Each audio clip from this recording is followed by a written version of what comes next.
none ngo muri gereza ajya acunga ngajya atira telefone agahamagara umudamu akamubwira ngo nubundi ninza nzakwica. Hakazajya hazaho abantu ngo bo muri famille ya Kazungu n'abantu bakomeye muri Huye ngo bakazajya baza kumutera ubwoba ngo ko yafungisha umuntu kandi ngo uwo mugabo yaratangaga amafaranga.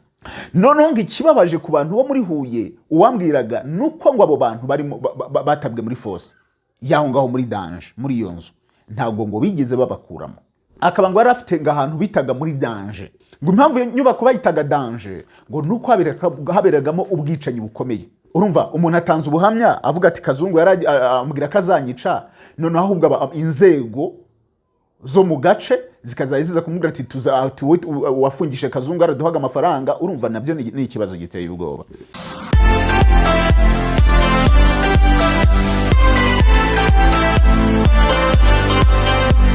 Reka mbifurize igitondo cyiza ndetse nongera kubaha ikaze cyane kuri Kame TV Rwanda. Amazina yanjye ni Chris Kame, nkuko musanzwe ndamubimenyereye cyangwa se dusanzwe tubana muri ibi biganiro. Nshimira rwose uyu munsi twacivinze 10,000 binarengaho gatoya, turi hafi kubaka 11,000 rwose. Ni ikintu gikomeye cyo gushimira. Ntabwo ndi umuntu w'ingayi, sindi umwana w'ingayi udashobora gushimira cyangwa se udashobora guha kwa appreciating ibyo abantu bankoreye. Mbere yuko nkora ikiganiro cy'uyu munsi, mumbabarire iki kintu cyambabaje, mvuge ku kintu kimwe ku muntu umwe wita ngo ni XXXY. Yaba kuri YouTube mbona yita XXY no kuri Facebook. Uyu muntu yabanje ku biganiro, ubanza ari ku kiganiro nk'icya kabiri cyangwa gatatu nakoze, yahere ku kiganiro nakoze cya Minyone, ajya ku kiganiro nakoze cya Rujugiro, kugeza n'ibindi byose buri munsi ara commenting. Bo nkabibona kavuga ati enda ni bya bindi umuntu ashobora gukomanta bisanzwe akaba yatuka umuntu uko ni uburenganzira bwawe, ntago ndi muri telefone yawe cyangwa kuri machine yawe, ushatse wantuka kuri mama, it's up to you.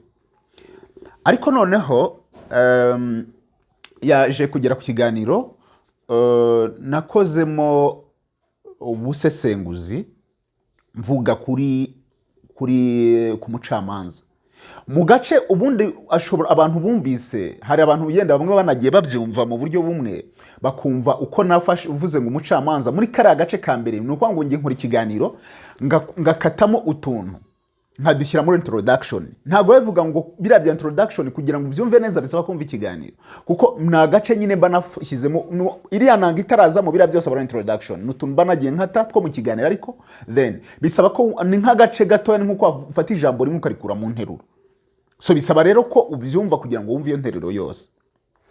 Ariko we nta nubwo yakomentinze yenda kuri ibyo ngibyo. Abandi yenda hari nubwo comment bavuga ngo ngo wavuze umucamanza nabi, yenda yazavuga gutyo kuko yenda ni nkabyo byashaka kumvikana. Ariko noneho we yafata gatekereza turi kuvuga kuri biriya uko Kazungu afunze, impamvu yaje ari inzobe, impamvu yaje yogoshesha ibintu nk'ibyo, akazana ibintu bya kandidatire ya His Excellency.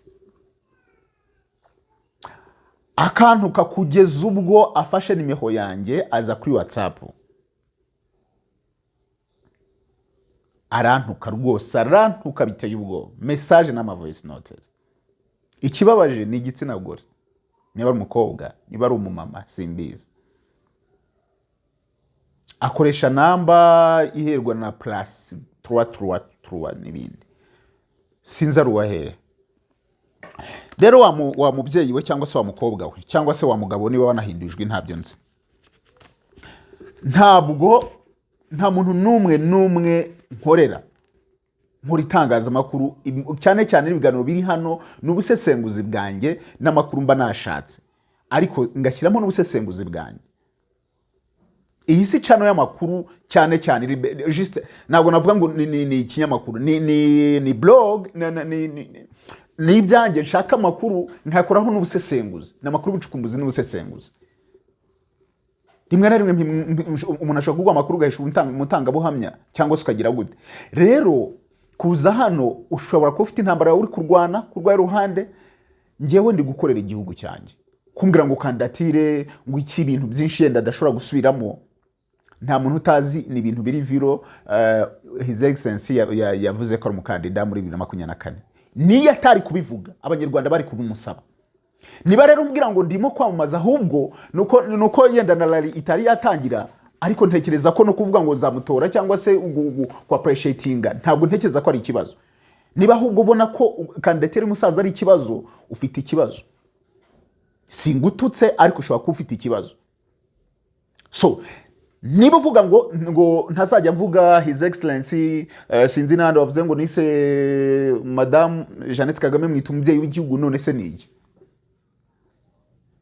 Niba umuntu ari umudamu umukuru w'igihugu, umubyeyi w'igihugu, niba umuntu afata abana b'abakobwa akabagarura ubuzima, niba iriya famiye yarafasha abanyarwanda ikabagarura ubuzima ku kigero nawe ubona, ntekereza ko namwe muba mubibona. Sinzi aho uri, niba uri mu Rwanda, niba uri simbizi kuri namba yawe. Kumwita umubyeyi w'igihugu urumva ari ikibazo. Mu Rwanda ubuvuzi buteye imbere, nzakomeza mbivuge, nugira ikibazo bazakuvura. Ntekereza ko ahubwo n'iby'imitima nabyo ubanza byaraje. Icyo rero ndakwiyamye, sinjya nubahuka. Ushobora kuba unduta cyangwa se unaruta mama, simbizi, ariko iri jambo mbabara ndikoresha, ndakwiyamye. Sindi umunyapolitike, simpanganye namwe bya politike, ngewe ndi umunyamakuru wivugira amakuru nkanatanga ubusesenguzi bwanjye. Abantu rero baza kukugira gute, guhangara abantu babatuka, sometimes babasebya, mufata amafoto y'umuntu bakamugena mugira gute. Ubutaha nzakuvuga, nzaperereza, sinkuzi uyu munsi ariko ubutaha nzaperereza nkuvuge. So mumbabare rero nibyo nari ngize kuba umukuru w'igihugu yaratanze kandidatire, ni ibintu buri munyarwanda wese ashobora kwishimira, ndetse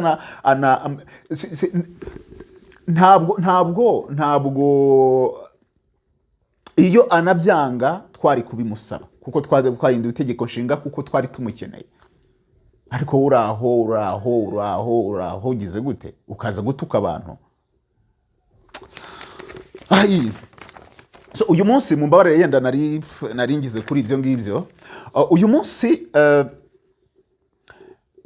nagiye kubona, ubundi ntabwo nafite gahunda yo gukora ikiganiro uyu munsi. Mbere yo nari nababwiye ko ntazakora ikiganiro mbere yuko Kazungu asomerwa umwanzuro w'urukiko ku byavuye muri rwa rubanza yari arimo rw'ifungwa n'ifungurwa. Ariko nka 98% buri muntu wese yizera ko azafungwa iriya minsi 30 ubushinjacyaha bwamusabiraga. Nagiye kubona mbona umuntu, nagiye mbona ama message menshi abantu banyandikira, sometimes bampa courage, abandi bambwira ati ibi nibi, bambwira ku magambo yenda nanabanza kugarura amagambo nagiye nkoresha. Hari umuntu wambwira ati ikiganiro nakozemo ndavuga ngo muri 1959 ngo ubwo jenoside yari yakorerwaga abatutsi, ariko ambwira ko jenoside icyo gitakorwaga, ahubwo ari jenoside yo muri 1994, ahubwo icyo gihe abatutsi, ubwoko bw'abatutsi bwatostezwaga muri 1990, ari nabyo byaje gutuma bahunga.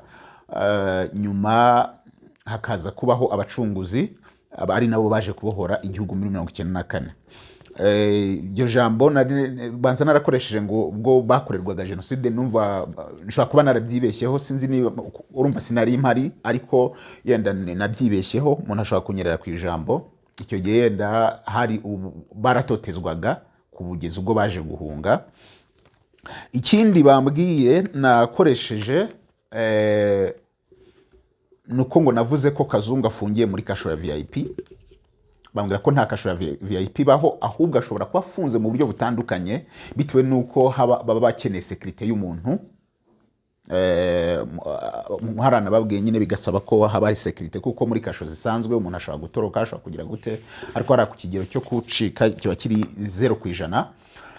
Ahubwo ngo ni kasho itandukanye, cyangwa se ni kasho kuko zose ntabwo zifungwa kimwe, ahubwo yenda itandukanye.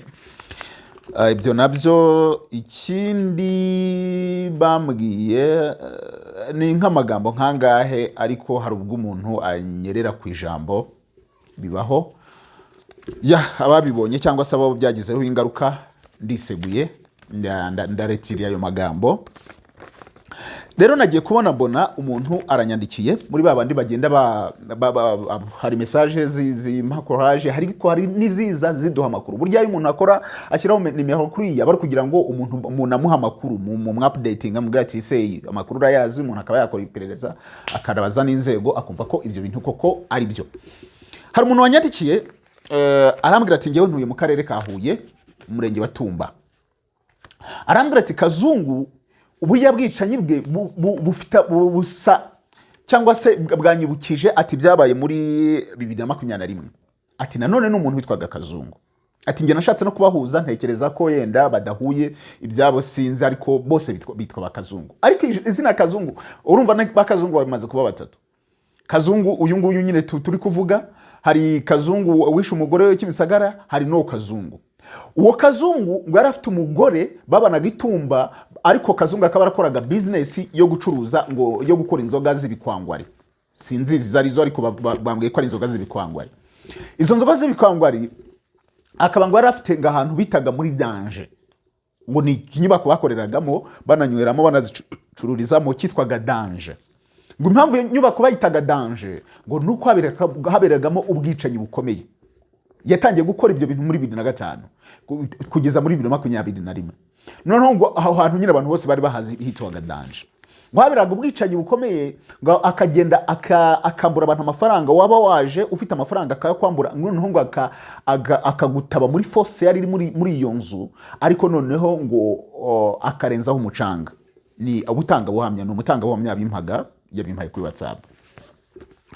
Noneho ngo byaje kugeraho muri 2021 aza gushwana n'umugore, baza gupfiki. Kazungu yafashe uwo Kazungu wa Huye yafashe indaya ajya kwirongora, agiye kwirongora umugore arabafata. Umugore abafashe, umugore ahita afata yandaya atangira kuyikata n'urwembe mu maso. Amaze kuyikata n'urwembe mu maso baza kurwana cyakora na Kazungu, ariko urumva deja yari amaze gukata uwo mudamu. Uwo mugore wa Kazungu ahita yiripotinga kuri RIB. Yiripotinze kuri RIB, baje urumva ari n'icyaha yari yakoze cya attempt of killing, then barakora nyine bamukatira igihe kingana n'umwaka umwe. Ariko muri icyo gihe urumva bari kumubaza kuri RIB yatanze amakuru, aravuga ati umugabo wanjye ajya yica abantu akabashyira muri force. Noneho ngo ikibabaje ku bantu bo muri Huye uwambwiraga nuko ngo abo bantu barimo batabwe muri force yaho ngaho muri Danje muri iyo nzu ntabwo ngo bigeze babakuramo.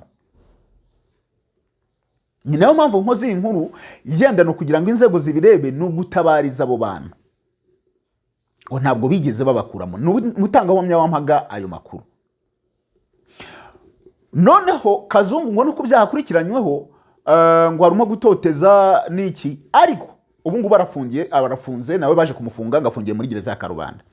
Noneho ngo muri gereza ajya acunga ngajya atira telefone umuserivera nyine aba officer babarinze niba ari polisi, agatira nka polisi telefone agahamagara, sorry banza n'abacunga gereza ntabwo ari abapolisi, agahamagara umudamu akamubwira ngo nubundi ninza nzakwica, akoresheje telefone y'umuntu wo muri gereza. Uwo mudamu kugeza ubwo urumva umwaka yarakoze urarangira, yaje gufungurwa afite abana batatu, abona ubuzima bwe buri muri Danje. Yafunguwe ahita ajya iwabo, ariko afunguwe ahita ajya iwabo hakazajya hazaho abantu ngo bo muri famille ya Kazungu n'abantu bakomeye muri Huye, ngo bakazajya baza kumutera ubwoba ngo ko yafungisha umuntu, kandi ngo uwo mugabo yaratangaga amafaranga. Uwo mudamu aza kubona ubuzima ntabwo mbese ibyo bintu Huye ntabwo meze neza, yimukira i Kigali aho abana bari kwiga ubu ngubu biga muri primary, ngo nabayeho mu buzima bubi. Iyo nkuru maze kuyumva nagejeje guhamagara gitifu wa Huye kuri nimero bampaye, icyakora yanga gucamo, sinzi niba bampaye nimero iyo ariyo. Iyi nkuru ntabwo nyihamije, no kugira ngo ntanga amakuru inzego nazo zirebe niba koko ibyo bintu bihari, cyangwa se niba koko umutangabuhamya ashobora kuba yatubeshye. Impamvu mvuze ngo ashobora kuba yatubeshye nuko nta yabimbye arambwira ati mbihagazeho, kandi koko urumva n'umutangabuhamya ni umuntu hari inzego ishobora no guhamagara kugira ngo yenda zibe zanamubaza kugira ngo atange ayo makuru, ariko bajye kureba niba koko muri icyo cyobo Kazungu nta nta mirambo koko yabirimo. Ikindi barebe uwo mudamu wa Kazungu nawe niba urumva niba umuntu ari muri gereza akaguhamagara ngo nzakwica nzagira gute, akaba yaratuye muri Huye ngo abantu bo muri Huye banakomeye ngo bakazajya baza kumutera ubwoba ngo tuzakwica kuko yatanze ubuhamya. Urumva umuntu atanze ubuhamya avuga ati Kazungu amubwira kazanyica, noneho ahubwo inzego zo mu gace zikazayiziza kumubwira ati wafungishe Kazungu araduhaga amafaranga. Urumva nabyo ni ikibazo giteye ubwoba. Niyo mpamvu mvuga ngo ibintu bya Kazungu nyine bigenda bizana andi makuru yenda n'abaturage bataba baravuze, umuntu akagenda nayo ayarebaho mu buryo bugiye bitandukanye. Uwo mudamu rero ngewe nari nshatse kuvuga nti ntange update yenda icyambere no gutabariza niba hari abantu bashyinguye mu buryo cyangwa se batabwe muri icyo cyobo mu buryo urumva ntabwo ari uburyo bwiza, kuko bavuga ko ngo iyo nzu yanavuze yitwa muri danger iracyahari. Urumva ntibayisenye ntibagize gute, abantu bashobora kuba ngo bakirimo niba koko ari ukuri.